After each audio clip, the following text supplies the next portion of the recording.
Hello and welcome to Mrs. C Does, and today Mrs. C does habitats, specifically ocean habitats. Okay, so before we start, I've got some wonderful books. If you want to draw your own fish, Commotion in the Ocean is one of my favourites, Bury the Fish with Fingers. Lots of wonderful books out there if you're choosing to draw your own fish. Let me show you what we need for our ocean habitat today. Okay, so you need a shoebox, some sandpaper, much more practical than real sand, lots of stones and pebbles from your garden if you can find them.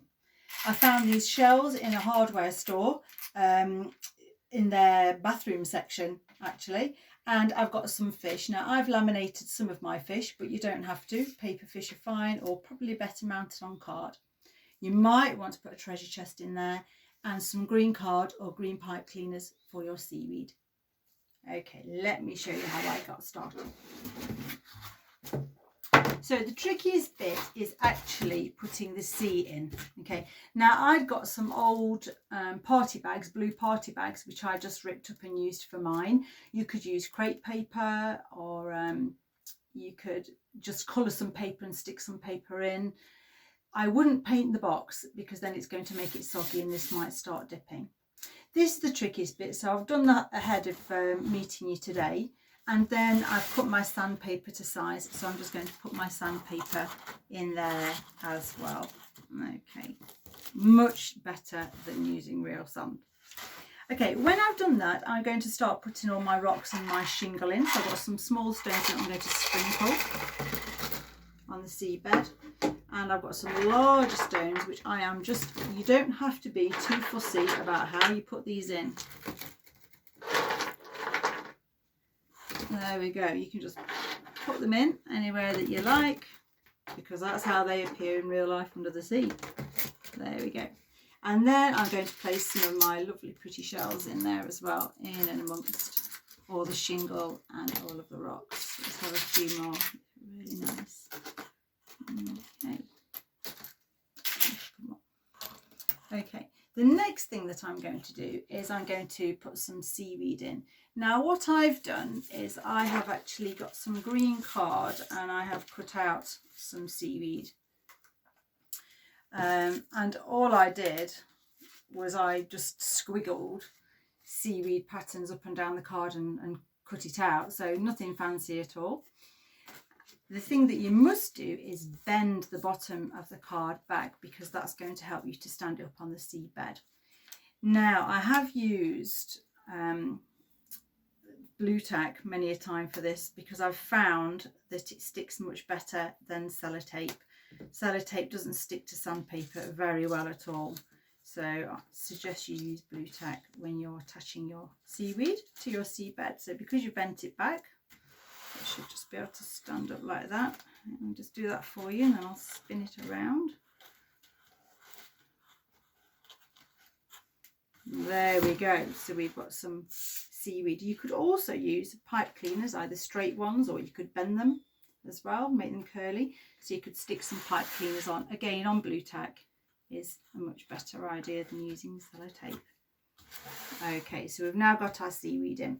Next we are going to put, just move the seaweed out of the way, some fish in and our treasure chest.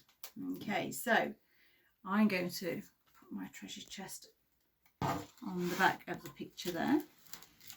Okay, and along the front I'm going to put a few fish swimming around on the seabed here. Now it might be a good idea to talk to the children about the fish that you're putting in your ocean habitat. See what they know. This one's got whiskers, you might recognise that one. A catfish.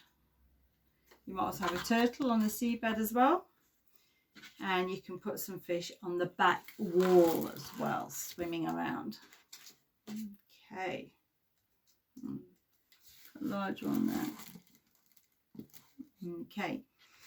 And then last of all, I would put your fish in that you're going to suspend from the top, from the ceiling there.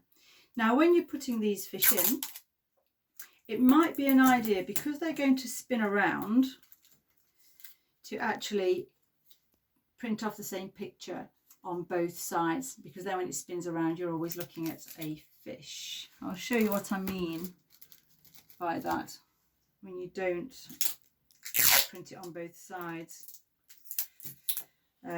Just here I've got a Nemo fish.